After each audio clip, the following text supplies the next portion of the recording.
value trap ya, beli saham pernya murah, PBV murah, nggak naik-naik, katanya value investing itu bodong. Ya, value investing is dead.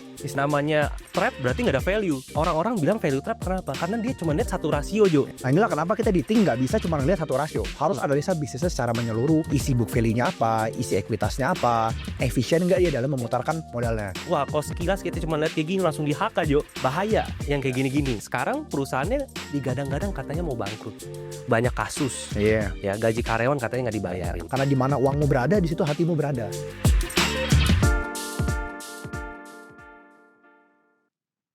Halo Bapak Ibu, welcome to Ting.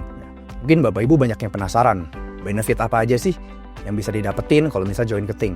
Nah, di video kali ini saya akan menjelaskan benefit apa aja yang Bapak Ibu bisa dapatkan kalau misalnya Bapak Ibu join ke dalam Ting. Yang pertama ada kurikulum, yaitu modul pembelajaran investasi dari A sampai Z sesuai dengan framework Ting. Berikutnya ada investment research, ya studi kasus kita, monthly investment ideas kita, top ide saham yang bagi kita cukup menarik untuk dianalisa lebih lanjut, dan juga ada investment workshop. Workshop ini merupakan eksklusif private workshop ya, dimana mungkin kalau kalian spend 2-3 juta untuk ikut workshop-workshop di luar sana belum tentu cocok. Tapi di workshop ini kita nggak cuma lecture, bakal praktek langsung bersama dengan beberapa senior analis dari Ting. Gak cuma itu, kalian bakal dapetin akses untuk join ke forum diskusi private kita, di mana di grup tersebut tentunya kita akan berdiskusi lebih lanjut mengenai investasi saham, ide-ide yang menarik, ataupun analisa-analisa studi kasus lainnya. So Bapak Ibu, let's think, then we earn together.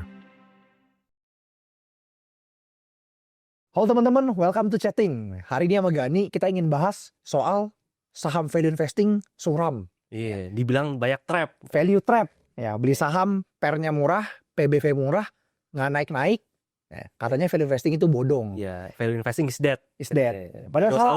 Padahal salah kan? Iya, salah. Nggak ada itu namanya value trap. Iya. Itu adanya apa? Ya, kalian salah analisa. Iya, namanya trap berarti nggak ada value. Nah, iya, namanya kan trap itu jebakan. Tapi kalau kita beneran analisa, nggak ada itu namanya value trap. Nah mungkin kita di video kali ini kita ingin bahas 3 jenis, ya bahasa orang luar, 3 jenis value trap yang paling umum, dan sebagai investor, ya kenapa kita bisa bilang ini nggak ada dan gimana cara kita bisa menghindari trapnya ini. Ya, intinya sebenarnya gini. Karena orang-orang bilang value trap kenapa? Karena dia cuma lihat satu rasio, Jo. Yeah. Lihat PE doang, atau lihat PBV doang, atau lihat dua-duanya. Padahal kita di value investing nggak begitu. Ya, kita harus ngerti dulu, Jo, ya. Secara keseluruhannya. Keseluruhan dulu bisnisnya gimana, baru kita bisa tahu sebenarnya artinya apa. Ya. Kan ya. BV rendah artinya apa, PI rendah artinya apa. Karena PBV kecil bukan artinya murah. Betul. Sedangkan sebaliknya, PI-nya yang udah 10 pun bisa jadi malah murah kan. Kalau sekelas Bank BCA. Ya, betul. Nah, kan? Nah, jadi tanpa berlama-lama lagi kita ingin bahas 3 jenis value trap yang paling umum. Yang pertama-tama kita ingin bahas, ya kita nggak spill perusahaan apa, ada di perusahaan sektor media. Media. Oke. Teman-teman kalau lihat, ya PBV-nya itu sekarang di bawah 0,2 kali, 0,19 kan. Wow, berarti 1/5 doang ya dari 1/5 dari modalnya dia, dari ekuitas dia ya. Ya, jadi kalau ekuitasnya 100, kita cuma bayar 20 berarti. Dapat semuanya. Oke. Sounds fair enough dong. Oke, diskon 80%. 80% kesannya. Tapi kalau kita cek lebih dalam, kenapa kita nggak boleh cuma ngelihat PBV kecil doang? Kita harus cek isi PBV-nya ini apa sih? Betul. Kan PBV itu kan price to book value. Emang isi book value-nya tuh ada apa aja? Isi ekuitasnya. Isi ekuitasnya gimana gitu ya. Nah, dalam kasus ini kalau kita lihat sekilas aja ya, kita lihat perusahaan media ini ya, dia punya persediaan kan. Oke. Perputaran persediaannya itu inventory turnover 1,12 kali. Oke. Artinya persediaan perusahaan media ini 1 tahun muter 1 kali kan kurang lebih. Nah bayangin perusahaan apa yang ngestok persediaan setahun muter sekali. Oke. Ya namanya perusahaan media, mereka inventory apa sih? Kamera kah? Konten kah? Nah itu kita nggak bisa ngomongin sini, teman-teman bisa cek lebih dalam. Itu detailnya udah kita bahas sebenarnya di Tingkis. Tingkis. Ya tapi intinya untuk perusahaan media ngestok konten 1 tahun muter sekali itu kan sangat patut dipertanyakan. Betul. Ya emang isinya kontennya sebagus apa? Mereka sampai ngestok 1 tahun ke depan. Dan jangan-jangan dalam tanda kutip kontennya malah di markup, digede-gedein. Ya betul, karena dia harapnya dia bisa memberikan value ke depannya. Ya. Nah, tapi kan itu kita yang nggak bisa ukur sebenarnya. Gitu. Ya memang lebih detail nanti lebih dibahas di Tingkis. Ya, tapi sebagai miskonsepsi ya. Jadi kita nggak bisa cuma ngeliat PBV rendah, harus cek isinya ini apa, isi dari ekuitasnya apa. Ya. Sekarang saya mau coba tanya teman-teman nih. Ya, kalau ada opsi, ya, saham sama nih ya. Yang saham pertama itu PBV 1 kali, pernya 5 kali. Saham kedua PBV-nya 2 kali, pernya 5 kali. Nah, coba teman-teman pilih yang mana? Sekilas pasti 50% ke atas pilih yang PBV 1. Mungkin boleh jelasin kan kenapa kalau kita lebih demen yang PBV 2/5. Oke, kita kasih perandaian dulu aja ya. Oke. Tadi kan dibilang PI 5. Hmm, Ya, kita anggap aja labanya 100M, 100M. 100 miliar ya. Berarti kalau misalnya PI 5, artinya kita beli di market cap berapa? 500M. Gitu. Nah, tapi kalau kita beli di PBV 1, artinya kan kita beli di 500M juga. Iya. Ya, modalnya 500M juga. 100M. Tapi kalau misalnya PBV 2, kita equity-nya ada di berapa? Di 250 150M. gitu. Berarti artinya apa? Dia bisa menghasilkan laba yang sama dengan ekuitas lebih rendah. Yes. Ya, artinya apa? Lebih efisien. Nah, that's the thing. Ya, Oke. jadi nggak cuma lihat PBV mahal, PBV 2 kali jelek. Oh, belum tentu. Malah kalau price to book kecil tapi hasilnya besar itu malah makin efisien. Betul. Iya dong. Sama-sama bisa ngasih 500 miliar, tapi yang pertama modalnya 500 miliar. Yang kedua modal cuma 250 miliar. Betul. Berarti kan lebih wonderful yang Ya. modal 250 miliar. Kualitasnya lebih bagus, Kualitasnya asetnya. lebih bagus. Nah, inilah kenapa kita di Think nggak bisa cuma ngelihat satu rasio. Harus analisa bisnisnya secara menyeluruh. Kita lihat Betul. isi book value-nya apa, isi ekuitasnya apa, efisien nggak dia dalam memutarkan modalnya. Nah, ini banyak yang kejebak di saham ini, Gan. Betul. Ya, kalau misalnya untuk akuntansi gini mah gampang ya, Jo ya. Gampang. Mau di gocek-gocek gimana gampang. Yang penting kalau kita bisa lihat secara keseluruhan, pasti yang kayak gini-gini kita nggak akan terjebak. Tuh. Nah, tapi unik ya, Gan. Ada lagi jenis kedua nih, banyak orang kejebak. Oke. Ini sebelum COVID, banyak senior-senior yang jujur yang gue tahu banyak yang kejebak di saham ini, Gan. Mungkin Oke. boleh ceritain nggak konteksnya apa nih, perusahaan apa? Ini perusahaan restoran ya. Itu mungkin kita di Think udah lumayan familiar sama saham ini ya. Jadi saham restoran ini kalau kita lihat ya dari tahun 2015 sampai ke tahun 2019 itu omset ya hampir naik 2 kali loh. Kali ya. Dari 400M jadi 700M. Oke. Hampir 2 kali. Berarti kan kelihatannya wah, ini perusahaan jago nih, ya kan? Growing. Rame, growing ya. Growing-nya kencang banget. Nah, terus kalau kita lihat lagi net profitnya dari 20M bisa sampai 150M. 7 kali lipat tuh. Iya, 7 kali lipat. Wah, kalau sekilas kita cuma lihat kayak gini langsung di-HK, Jo. Ya itu, bahaya yang kayak gini-gini. Terus PI-nya tuh PI 3. Jadi Ya, saat itu ya. market cap kalau nggak salah 500M bener ya. 500M labanya setahun 150M. Tuh. PI 3 growing banyak. Nah, kayak gitu kan kalau misalnya ya orang-orang di luar sana lah ya, kalau misalnya pasti tertarik, wah ini murah sekali gitu. Tapi ya kalau kita lihat lebih dalam, ternyata kalau kita lihat di balance sheet-nya itu kelihatan yang namanya apa, Jo? Receivables. Apa tuh receivables tuh? Nah, receivables jadi piutang, Jo. Piutang. Itu misalnya ya saya gue jualan nih, ya. Saya jualan ke lu misalnya 100 juta gitu ya Juta. hari ini. Tapi Jonathan belum bayar. Oh. Belum bayar cash. Tapi saya itu tetap menganggap itu sebagai pendapatan. Udah dicatat pendapatan. Betul. Tapi uangnya belum dapat nih. Belum dapat. Jadi masuknya kemana? Ke piutang. Gitu. Jadi ini ada penjualan tapi duitnya belum masuk. Oke. Jadi dianggap sebagai piutang. Kasarnya gitu. Nah, kok kita lihat ya piutangnya, Jo. 2015 itu 120 miliar. Di tahun 2019 itu hampir 300 miliar. Oke. Berarti kan banyak sekali Oke. naiknya. Tunggu, gue masih bingung nih, Kan. Piutang tadi bisnisnya bisnis apa? Restoran. Hah? Nah, itu dia. Kita makan ke restoran ada yang ngutang ya kan? Cash lah, paling kartu kredit cair akhir bulan misalnya contoh. Iya, betul. Tapi kan tetap aja pembayaran ke restoran kan cash juga kita hitungnya. Nah ini teman-teman, kalau bisa kita tahu bisnisnya apa, kita tahu nature bisnis seperti apa. Kalau kita lihat ada piutang seperti ini di bisnis restoran, itu kita harus patut curigai. Ya, jadi teman-teman perhatiin tuh. Jadi ketika kita ngelihat suatu angka, jangan ditelan mentah-mentah. Cocokin ini sesuai nggak dengan bisnis modelnya. Ya, baru nangkep juga tadi Gani bilang, oh ini restoran. Harusnya mentok-mentok anggap deh. Bayar kartu kredit, dibayar akhir bulan. Nggak mungkin piutangnya bisa nyampe 300 miliar dengan perputaran 3 bulan. Iya, betul. Masa restoran diutangin 3 bulan? Iya kan? Kalau dia ngutangin supplier masuk akal 3 bulan. Ya, dia beli daging, kesebut. Jangan dia beli daging gitu. Tapi masa di restoran orang bayar cash diutangin 3 bulan, customer siapa?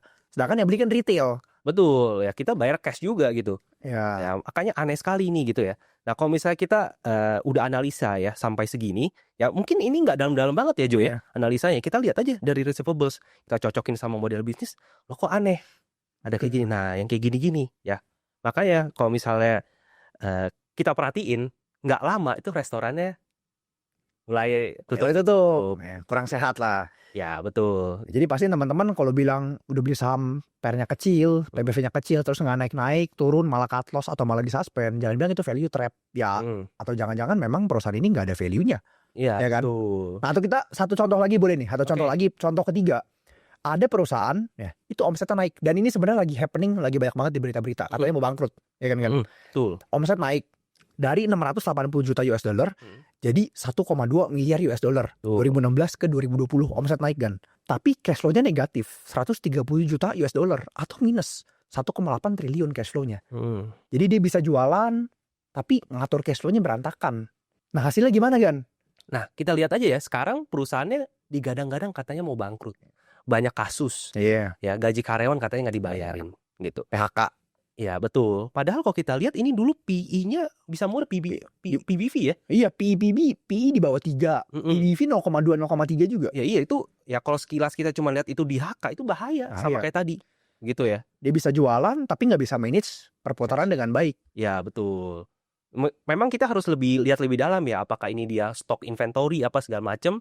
Ya, tapi kalau kita lihat kayak gini aja, wah udah harus jauh-jauh gitu ya. Nah, itulah makanya kita di Think itu baik lagi ya, nggak bisa cuma ngeliat per murah, PBV murah itu kita beli ya murah. Ya baik lagi, ada saham-saham yang dengan pernya 10 aja itu masih murah kalau memang kualitas seperti BBCA.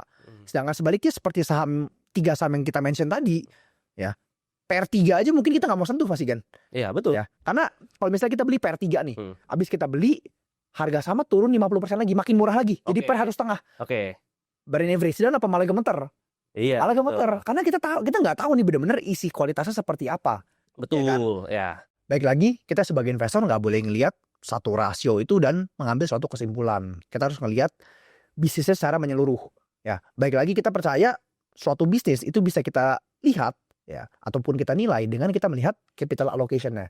Karena di mana uangmu berada, di situ hatimu berada. Ya, kalau misalnya manajemen banyak nyalurin uangnya ke saudaranya, jangan-jangan hati mereka di saudaranya, bukan di minority investor. Nah, mungkin lu kan udah analisa banyak perusahaan nih kan. Boleh nggak kasih tips sedikit ya? Gimana cara kita bisa mengetahui capital allocation perusahaan ini cukup bagus atau enggak? Oke. Jadi kan mungkin kita sederhanain dulu ya, Jo. Ya. Capital allocation kan berarti kita mau lihat perusahaan ini itu sebenarnya dia naruh duitnya kemana. Itu. Nah, biasanya kalau kita di Think case ya, kita di Think itu biasanya kita lihat dari cash flow-nya. Lalu kita bikin ya diagramnya lah kurang lebih biar kita ketahuan kan ini duit masuk keluarnya gimana gitu. Dan yang paling penting apa? Ini kita harus sesuaikan dengan bisnisnya, Jo. Oke. Nah, coba contoh kayak tadi kan ya. Kayak tadi misalnya perusahaan tambang. Ya, perusahaan tambang, misalnya kalau kemarin bahasan NCKL aja ya, misalnya nikel ya, yang memang dari kemarin udah dibahas. Gitu ya, biar konsisten gitu ya. Jadi intinya apa? Kalau tambang ya berarti kan harusnya duitnya kemana? Ke kontraktor ya untuk nambangnya dan mungkin untuk beli bahan-bahan baku ya, bahan-bahan baku misalnya seperti yang untuk pabrik pemrosesan mereka, perosesan nikel, pengolahan nikel itu kan butuh banyak bahan baku. Itu butuh batu bara, butuh asam dan lain-lainnya. Jangan sampai duitnya malah lari ke gaji-gaji yang terlalu besar. Ya misalnya gaji ke C-level ya, ke direktur, ke BOD, BOC itu jangan sampai. Apalagi ke pihak lain, Jo. Ya, misalnya di perusahaan ini memberikan hutang ya ke pihak lain yang mungkin kita bisa lihat ini ternyata pihak lainnya adalah ya grupnya mereka sendiri, keluarga mereka sendiri. Nah, itu jangan sampai kayak gitu, Jo. Jadi udah dikasih tips sama Gani buat teman-teman. Cara kita bisa ngecek suatu capital allocation perusahaan bagus atau enggak, ya cara paling gampang adalah kita bandingin dengan bisnis modelnya. Ya kalau memang bisnis restoran, harusnya uangnya lari muter cepet. Ya nggak mungkin utang nyampe 3 bulan. Ya, betul. Kalau bisnis tambang, harusnya uangnya lari ke operasional. Ya bayar kontraktor segala macam. Nggak boleh malah, ya namanya tambang, uangnya malah lari obligasi. Ngapain? Emang dia perusahaan investasi. Nah, betul. Ya kenyataan ada yang kayak gitu. Iya. Ada teman-teman, kita nggak asbel di sini lah. Tapi baik lagi untuk merangkum ini semua, ya we believe there is no such thing as value trap. Ya kalau misalnya di luar sana banyak yang bilang ini value trap, beli saham pernya murah, PBV murah, tapi nggak naik-naik, itu bukan karena value trap, tapi karena emang ya kalian yang salah analisa aja atau belum analisa secara menyeluruh. Betul. Oke, thank you teman-teman yang udah nonton. Harapannya teman-teman setelah nonton video ini udah nggak asal beli saham karena cuma ngeliat PR-nya murah, PBV-nya murah, tapi bisa belajar benar-benar cara analisa suatu bisnis. Nah, kalau teman-teman penasaran gimana sih caranya kita bisa analisa bisnis secara menyeluruh, itu bisa langsung klik link di description video ini. Itu ada link ke free trial kita, materi kita itu gratis, kita ajarin bener-bener gimana cara kupas suatu bisnis. Dimana materi ini yang membuat gue dulu akhirnya daftar jadi member kan. Ya betul. Lu jadi daftar jadi besoan, karena ada materi ini justru ya. Iya betul. Ini saya yakin ini udah pasti lebih bagus dibandingin 90% kelas saham-saham lain. Oke. 99% ya Joy. 99%. Ya dari materi free trial aja. Betul. Oke. Thank you teman-teman. See you on the next chatting. Bye.